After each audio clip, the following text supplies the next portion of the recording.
एक बार एक ट्रैक्टर से अनाज की गाड़ी जा रही थी। उस ट्रैक्टर से एक बोरा अनाज रास्ते में गिर गया। सुनना मेरे दोस्त, बहुत ही काम की बात है और सीख देने वाली बात है। जब वो ट्रैक्टर से अनाज की बोरी गिरी तो रास्ते में फट गई। जब फट गई तो सारे चिड़ियाँ आए, कौवा आया, तोता आया और बहुत सारे पंछी आए, जो अपने अपने जितने मुकद्दर के दाने थे वो चुगे और चल दिए। इतने में एक इंसान दौड़ता हुआ आया और उसने सारे पंछियों को हटाया और पूरा बोरी समेटा और चल दिया। अब सोचने वाली ये बात है कि जो पक्षी थे वो तो अपने प्रेजेंट मोमेंट के हिसाब से जितना उनको चाहिए था, जितना उनके पेट में लेता, उतना तो वो उठा के अपना इकट्ठा कर लिए और वो संतुष्ट हो गए। लेकिन ये एक इंसान है जिसे आज की नहीं बल्कि अपने आने वाले मैंने कल परसों के लिए उसको टेंशन है कि मैं कल क्या खाऊं, परसों क्या खाऊं, जबकि उसको ये भी पता नहीं है कि कल मेरा है कि नहीं है, कल हम रहेंगे कि नहीं रहे।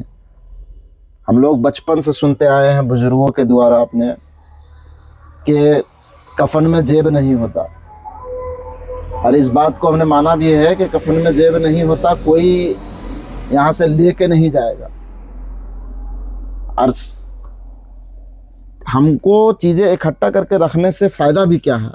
सही बोला गया है कि अगर पूत आपका, अगर लड़का है, वो आपकी संपत्ति, आप उसके लिए कितना भी रख दीजिए, वो अगर खराब निकला, कपूत निकला, तो वो सारा आपका संपत्ति को तहस नहस बर्बाद कर देगा।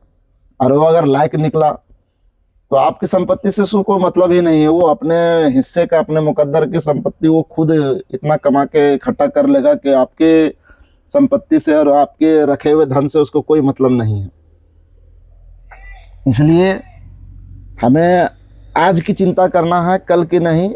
आप पैसा कमाइए, मेहनत कीजिए, खूब मेहनत कीजिए, जी तोड़ मेहनत कीजिए, लेकिन आप पैसा है अपने शौक़ के लिए भी खर्चा कीजिए, अपने परिवार के लिए खर्चा कीजिए, अपने समाज के लिए खर्चा कीजिए, अपने देश के लिए खर्चा कीजिए। उस पैसे से आप पुण्य कमा के जाइए, सवाब कमा के जाइए और सवाब जारिया का हकदार बनिए, इसाले सवाब का हकदार बनिए। इसलिए उस पैसे को इतना भी मत रखिए कि आप कंजूसों की लिस्ट में आ जाएं, और आप उससे इतना भी मत खर्चा करिए कि आप मतलब अपने औकात से बाहर खर्चा कर दें।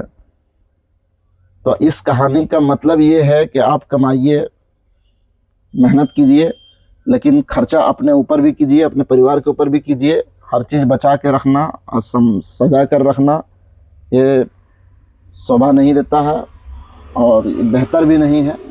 इसलिए हम लोग पंछियों से सीख सकते हैं। वो आज की चिंता करते हैं, कल के लिए वो ऊपर वाला ईश्वर अल्लाह उसके ऊपर ही छोड़ देते हैं कि कल हमारे मुकद्दर में होगा, वहाँ से हमको मिलेगा।